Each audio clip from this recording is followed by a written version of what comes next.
Bonjour, bonjour, bonsoir. Nabala News Tuya Basangwa Congo. Oya bino mwana muka Olivier. Merci na ndenge bo pesinga confiance mukola lelo po ete to partager na bino ensemble mai oyo etali politique ezali koleka na mboka na biso. Je pense que lelo nazali na 3 points à l'ordre du jour. Oyo tokoki ko changer na bino boyeba comment est-ce que le pays est en train de marcher.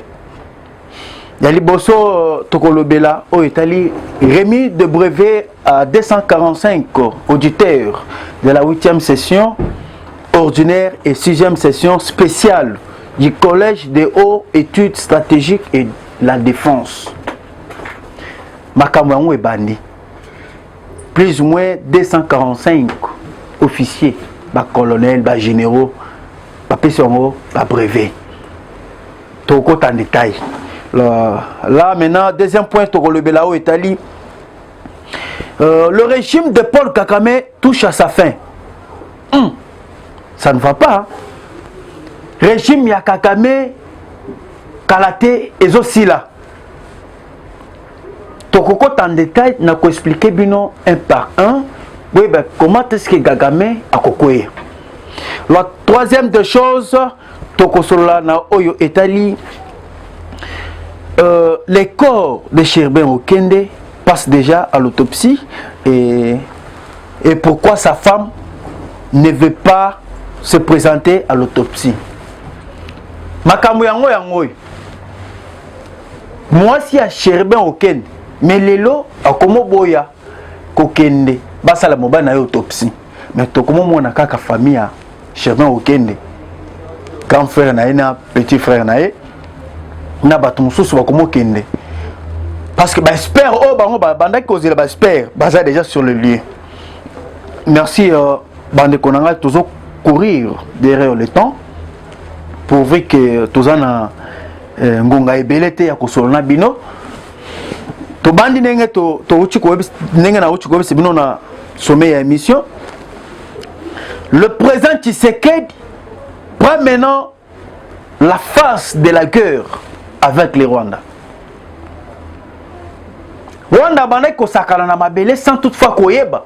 Batu oyo bazali na expérience ya kobunda.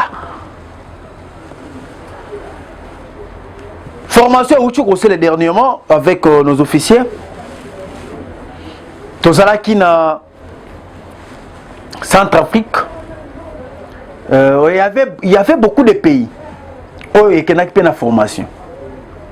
Tozala ki na Centrafrique, tozala na Congo Brazzaville, Bénin, Cameroun et Burundi. Mais na kati ya ba officier ba kenaki na formation. Celle que la RDC ba bimi lokola ba l'Orient. RDC ba bimi na ba pourcentage ebelé. Et encore le chef de l'État yamaki bango apesi bango na ba brevet. Après avoir kopesa bango ba brevet, on a zo ebisa bino makambo pe échanger. Ba pesi bango pe na teni ya sika. Vraiment makambo yango ebani. Kagame abane koluka makambo mais cette fois-ci je vous assure mes chers compatriotes. Kagame a côté les matés. Merci à Christian Tchiwo, le chef d'état-major général de la force armée de la République démocratique du Congo. Parce que on a zo ebisa bino na bete bino masolo Christian Tchiwo a pesi déjà teni ya sika. Oyo uche pa commandant suprême teni ya sikawo o ba pesi bango ba changer FARDC ezali lokola ndenge bobani komona ba cadre républicaine na teni ya Kalabagir tant ba changer bango ba teni wana to bandu benga ko benga bango ba shikata mais lelo ba FARDC ba pesi bango pe ba teni o ya sika ya bango o ya bleu noir. Je pense que c'est l'histoire à Kala. Mais quand on a pensé que bateni, ne pense pas que on va pas battre. Tu as vu qu'au sein de l'armée, il y a l'infiltration.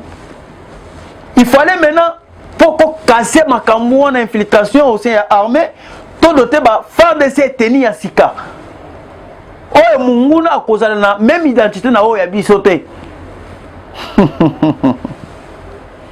Mes chers compatriotes, je suis tellement heureux et Nazal Penaïsé parce que on ne peut pas parler de la RDC sans que tous dans l'armée. Bon, moi mboka ya bapaya ebanga biso fallait nan d'abord armée za la makasi soki armée ezali lokola fufu ya kolala oyo otie musape koti c'est tout le monde akobana ko sakana bino mais aujourd'hui Félix Tshisekedi a zongisi armée na puissance ndenge ezalaki kala lokola ndenge ba FARDC ba uti ko sesa ba formation na bango et ba officier ba uti ko sesa ba formation na bango c'est-à-dire moment to mo kende makambo to bengi oye koya eya alors aujourd'hui to moni ba pesi ba officier yasika ba brevet parce que ce que tu bien ce sont des gens oyo ba kokota na to bengi stratégie de la défense bato ba bana kosala ba stratégie soki to lingi to sala bitumba ba koti ba fani to kosala ndenge nini ba oyo ba kubima ndenge nini ba oyo ba attaquer ndenge nini. Et en plus nous avons des gens oyo basali ba spécialistes oyo to bengi ba spécialistes des collèges de hautes études de stratégie Baoya Kalawana, je pense que je vous assure. Servi Pemboka, oui, merci. Félicitations à eux. Baoya Sikapé Bokota va travailler maintenant dans l'idéologie en sauce. Nena yango bomoni esali bobangisi eza la communauté internationale.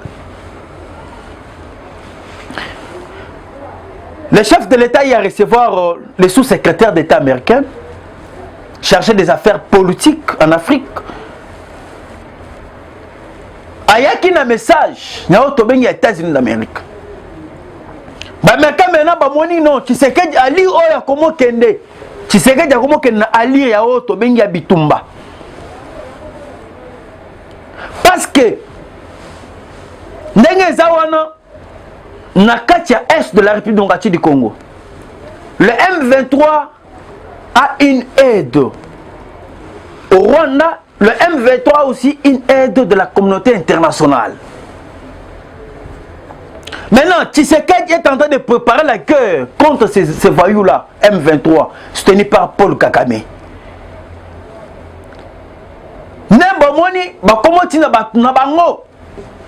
Pour calmer la tension de Félix Tshisekedi. Namoni, sous-secrétaire d'État américain, il demande à Tshisekedi de pouvoir négocier avec le M23.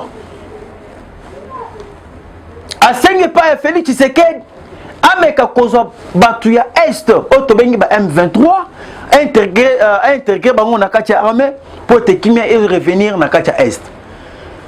J'ai apprécié la détermination de Félix Tshisekedi. Tshisekedi a dit bango que NON. Pas question il y a kokoti sa batowan na kati armée. L'armée doit rester seule que des Congolais de père et de mère. Biso tozana souci ya ke kima ezala na kati est. Et en plus tozana souci ya ke armée ezala contrôler tena un individu songolo pakala. Tshisekedi a de bonnes idées. Ce qui bolani makamo nyonso azali kosala. Tout au début batu bakoki ko critiquer mais après un moment bakomo peut ses raisons. Tshisekedi c'est un président très sage et azali na vision oyo akomisa Congo na ndenge peuple congolais abandaki kozela. C'est le seul président oyo bato bazali koloba peuple azali koloba azocha litoya azoyoka peuple bato balobela makambo na kati ya stade de martyr. Ils ont crié les taux de dollars. Tshisekedi ayoka ki peuple tango ayoki peuple ake kosala pe oyo tobengi le peuple d'abord. De l'autre taux de dollars et comment chuter. C'est ce que les Congolais veulent. Congolais ont un souci à que azala na otobengi muto azali koyokela ye. Mes chers compatriotes, mes chers frères et sœurs. Lelo boyebi bien histoire ya mboka oya biso. Économie RDC et bandaki ko dépendre pas M. Paul Kagame.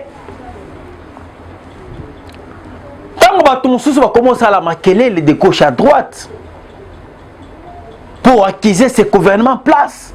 C'est-à-dire bato wana bazande na kindoki. Excusez-moi pour ce terme. Bato wana bazali bandoki. Bato bapesi gakame privilège ya kokanga économie ya RDC na maboko na ye. Baza bango. Comment ça fait-il la RDC avait tout? Les coltans, iranium et tout consort. Pour que ça la raffinerie, na kati mboko ya biso RDC, il fallait tozo biloko nyonso tout ya busoto, tozu minéré, tozu coltan, tozu yango toke yango na Rwanda. Toke na Rwanda zu pe asali raffinerie na mboka na ye après moment ke ko ça la vente. Ateki a même pourcentage et continue en banque centrale na mboko ya biso. Mais tadi c'est biso bakolo richesse. Tozo pesa Rwanda zo kende ko ça la raffinerie na mboka na ye. C'est alors que bato ba pesa ki gagame otobenyi économie na maboko. Mais aujourd'hui moi na mboka aye amona makamo kagame asala wana. Na bato nyonso to basala. Alors ben non, tiens, et ko sale maboité. Le pays c'est pour le peuple congolais, pour le peuple et pour la population congolaise. Mais c'est aujourd'hui que les Congolais, nous sommes tokomo raffiné ao, d'exploiter ao et tout ça nous ao na société où yabiso, to teki pekaka ao. À l'époque, ça na ba clavier, na ba ni na ba busoto da ba salite ozu kaka boye, ke kaka boye. Ba onyo so ça la mabukuna. Mais aujourd'hui moi na mboka boya c'est décidé. C'est pour cela mboka ko avancer ce que biso peut toujours produire. Ba on va ko produire mais cette fois-ci le régime Tshisekedi. Ba comment produire ba coltan na ba or. Awa na mboka to produire to teka ngo libanda, mbongo ko tiawa na banque centrale. Alors, na deuxième point à l'ordre du jour, parce que Tomo Kimanasema, mes chers compatriotes, na ebisa kibino ke Kagame, son régime touche déjà à sa fin. Kagame nenge zawana, Kagame n'est pas à l'aise. Aouti ko renforcer pe sécurité ba frontière na union tout autour. Il y a ba pays ezali contouré.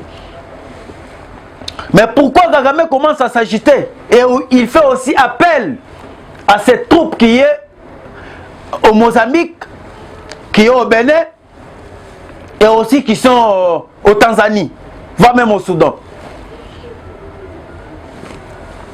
Ce qui fait Kagame peur, c'est à ce que Bolanda qui demande, il y a présent Burundais au Daishima. Na sommet et outil ko salema na kati ya Russie. Daishima est allé plus loin en demandant à Poutine de l'aider pour l'insécurité qui sont au Somalie et aussi en République du Congo. En retour, Poutine a dit que non, je dois t'aider na kotia base russe na kati ya Bujumbura. Lorsque Kagame a appris cela, Kagame à quelque chose qu'on appelle na batu na besoin na mboka. Ça ne va pas. Ça ne va pas. Kagame, vous voyez, Kagame d'abord c'est un pion de la communauté internationale. Kagame azalaki mutu o azali ko bank c'est ba présent musu na kati Afrique ao. Maintenant, la Russie a vite compris que non, pour qu'il ait la majorité na kati Afrique, il fallait d'abord qu'on déstabiliser tous les pions de la communauté internationale dans l'Afrique. En commençant par Paul Kagame, Sassou Nguesso, le président kenyan, William Ruto, et aussi le président du Bénin. C'est alors que Kagame a dit que non, pour ce moment, je suis en face de la guerre avec la RDC. RDC n'est pas comment est la méthode de la guerre.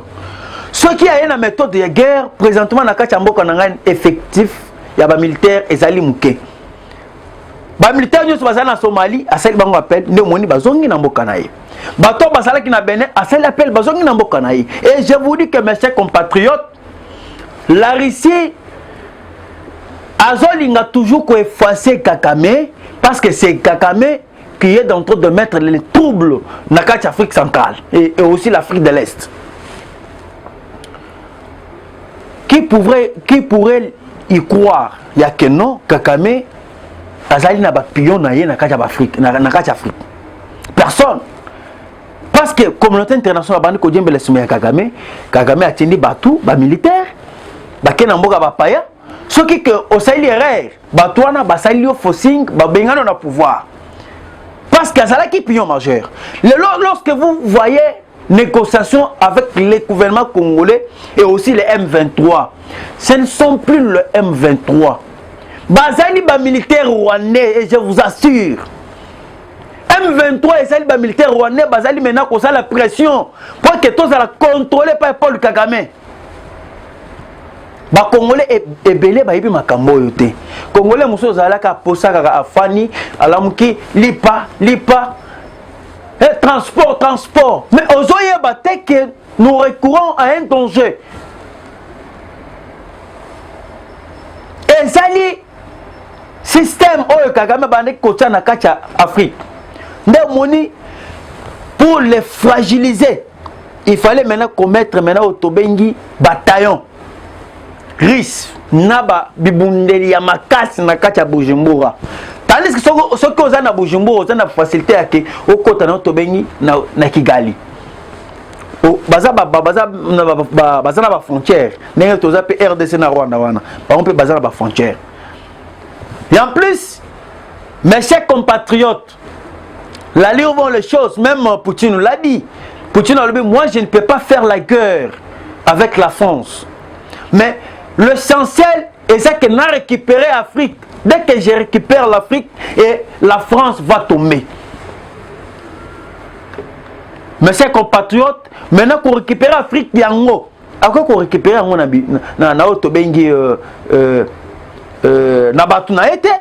il va d'abord commencer à fragiliser tous les pions de la communauté internationale.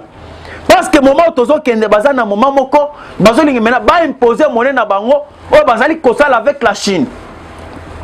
Pour imposer ces monnaies-là à l'Afrique, il fallait qu'il y ait la majorité tout entière des Africains derrière toi. Comme ça passait au Niger, comme au Burkina Faso et tout consort. Mes chers frères, mes chers compatriotes, mon tout est à Kosabino. Aujourd'hui, l'histoire de Kagame touche déjà sa fin. Tala, Kagame a eu qu'on même voir même un ambassadeur dans l'Égypte. Bah boyi quoi, créditer ambassadeur ou tu connais na kacha Égypte. Mais pourquoi ba Égyptien bazo boya? C'est parce que ba yebi que batu oyo et sika bango ba kindar ba se mata toujours des autres. Bato bazali ko sala mabe na kacha Afrique, ce sont les Rwandais. Je ne dis pas les Rwandais tout entiers, mais je parle à un groupe d'individus comme Kagame et son gouvernement. Parce qu'il y a des Rwandais, d'autres Rwandais qui se comportent bien. J'accuse à un régime de Paul Kagame et non pas les Rwandais tout entiers. Alors, Égypte a vite compris que non. Ce qui Kagame a tindelinga muto na crédité na mboka na ngai. Tandis que muto na fille Otobengi, ancien colonel de l'armée au Rwanda. Après, moment a crédité, c'est-à-dire il est venu pour l'espionnage. Parce que l'Égypte n'a pas, et jusqu'à présent, la communauté internationale n'a pas pu découvrir la politique de l'Égypte. C'est alors qu'ils cherchent maintenant à aller espionner l'Égypte à travers les Rwandais. Nayango Nazali Koyebi, c'est bien mes chers compatriotes. Kagame a une courte durée. Kagame a déjà une courte durée Nengazawana à tomber. Avant que sommet, au mois d'août, en Afrique du Sud, sommet à Brest, il fallait que Kagame a tombé de façon que Bango a contrôle. Alors, Wana Ezali, deuxième sujet. Alors, na oyo etali l'autopsie de M. Sherbin Okende, l'ancien ministre des Transports en RDC. Mes chers compatriotes, mes chers frères et sœurs, bato ebele balingaki bagemesa makambo ya Sherbin Okende na nzoto ya gouvernement congolais.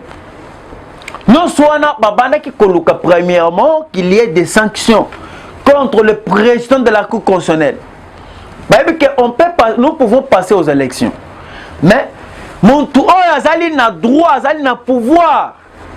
Il y a qu'on y m'appelle élection, il y a qu'on contrôler ba député ba ko élire. C'est le président de la Cour constitutionnelle. Alors, quoi faire? Il fallait maintenant créer quelque chose de façon que Toko cela, président de la Cour constitutionnelle Makambu, de façon qu'il a démissionné. Quand on va démissionner, il va démissionner sous l'oppression de la communauté internationale. C'est ça, ça a été leur plan. Et aussi, Bako c'est la paix, Otobeni Félix Tshisekedi Makambu. Mais, Zambé Azola la tête, les lois Makambu na bango nyoso ebimi na poisa. Bango babane kosenga keno ba experts français et aussi les experts américains, ba ya kosala Otobengi l'autopsie na Otobengi liwa ya Sherbin Okende. Tant ba sali recours bato wana baye. Tout le monde a qui ba experts sud-africains et même les experts américains aussi français. Baza déjà ao. Bakena koutana procureur général près de la Cour de cassation. Quand Bakena koutana procureur a sali appel et pas à moi si à Sherbin Okende. Quand on sali appel et pas à moi si à Sherbin Okende, mes chers compatriotes. Et je vous dis que non. Sherbin et Bembenaye Kolanda Batubele. Moi si nae a comment boya koya konima kokene na ba expert ba sala autopsie na nzoto ya Sherbin Okende. C'est dommage. C'est dommage. À cause de l'argent et tu trahis ton mari. Moi si Aboy Procureur a insisté, viens aucun ba expert oyo étranger. Ba kende ko sala autopsie na nzoto moi si na ya mobile na yo. Et jusqu'à présent Naba avocat naye pour la musique Lazas. C'est-à-dire ba moni que non oh biso to sala ki po e comment dans autres ya batu et balukeli ne biso. Ba espère en opé bazuka ka grand frère ya Sherbin Okende na baleki na na batu mususu ba kei wapi na 51 heures. Lorsqu'ils ont arrivé là au 51 heures, ba kuti ba pareil mususu bandaki ko sala te na 51 heures. C'est alors que bazui corps ya Sherbin Okende batindiki yango na Otobengi na HJ. Kuna na HJ ne ba moni ke ba pareil mususu ezali. Ne ba ko bana ko sala ko autopsie ko lanela. Banani ba bomaki Sherbin Okende. Ba expert wana bazali na ba pareil nyonso. Bazali ba pareil moko soki batia na nzoto ya Sherbin Okende. Ba pareil wana et kobanda kolakisa comment est-ce que Sherbin Okende ba bomaki et kolakisa comment est-ce abanda ko échanger na bato. Bato bana ko échanger na bango bazalaki banani. Salon que nasali ko yebisa bino ke bato wana ba komo cha poids. Va même Katumbi devrait sortir et voyager aller ailleurs en Tanzanie. Ba boyeli a voyager kuna. Mes chers frères, mes chers compatriotes, bato zomona Bakatumbiste. Et bien là, il faut comprendre que nous, oui, c'est Félix qui a une vision. Bato, Baboumi Sherbin Okende, Babomaki de façon que non, Bagem Samagamouan n'est pas le chef de l'État.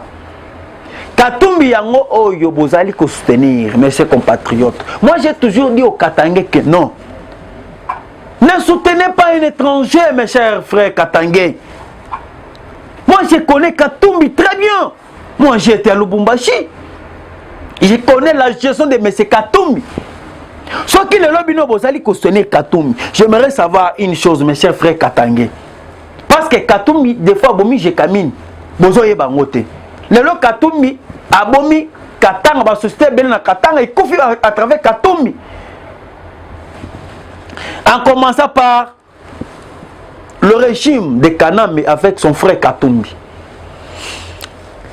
on a eu à vendre la société minière, la Gécamine, à M. Katumbi à 6 millions de dollars américains. Nana tekela ki Katumbi société, il y a Gécamine. Gouvernement en place. Où est-ce qu'il y a le premier ministre Matata Mponyo et aussi Joseph Kabila comme président de la République. Basé société, il y a Gécamine, Batekeli Katumbi à 6 millions de dollars américains. Après quelques mois, je pense après un mois, Katumbi a vu Gécamine a revendre en 95 millions de dollars américains. Tandis que la Gécamine est là qui vient à Bakatangé. Quand on a 95 millions de dollars américains, la société sont bien dans 6 mois, sont bien dans 1 mois. Dans 1 mois, vous revendez ça à 95 millions de dollars américains. Combien qu'il a touché? C'est que Banani va perdre et qui a avantagé? Ce n'est pas Katumbi seul. Est-ce que les Katangais ont avantagé dans la société Bateki? Il n'y a pas ça. Comprenez une chose, mes chers compatriotes. Katumbi avait une société automobile Teke Funguruma. Teke Funguruma, c'est une société minière. Nakacha Teke Funguruma, Katumbi Abanaki. Comme ça, là, automobile exploitation minière. Na Teke Funguruma, on a trouvé des montagnes. Montagnes qui n'a duré il y a 40 ans. Plus ou moins 180 collines. Nakacha Teke Funguruma. Maintenant, Katumbi a trouvé Nakacha colline.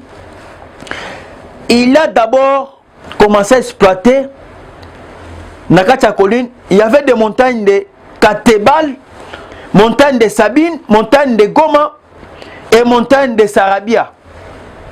Na 4 montagnes on a eu kotangi la bino c'est là qui n'a dit on va exploiter en na normalité ya makam plus ou moins 40 ans. Mais Katumbi a eu en place comme gouverneur de Lubumbashi, il a exploité ces collines dans plus ou moins 3 ans seulement. Et combien que Katumbi a bénéficié, combien que Katumbi a vendu comme minerai na Kacha Lubumbashi?